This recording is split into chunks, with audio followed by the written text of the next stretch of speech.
the next question I had was, what are some tips that you have for buyers and sellers on how to prepare for a successful closing? I'll let you kick this one off. Thank you.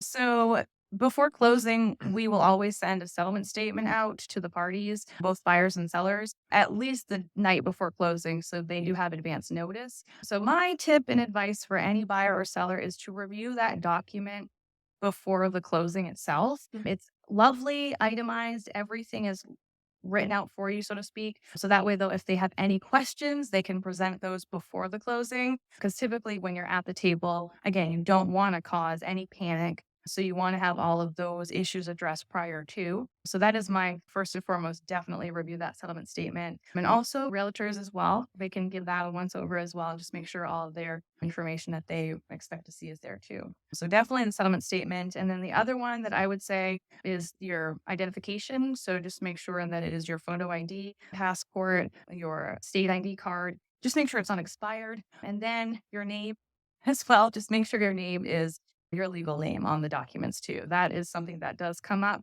more often than not at the table. I don't know quite how it gets all the way to that point. And then they're like, I'm Patricia, not Patty.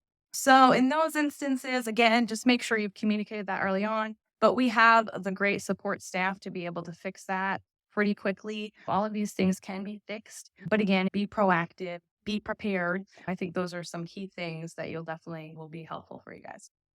Yeah. And also in terms of being prepared for the closing, we see so many out-of-state buyers these days, or even people who have already moved here, but they use an out-of-state bank. It's very important for buyers to have a conversation with whoever they do their banking with to find out what they need to do to initiate a wire of the funds for the closing or get a cashier's check.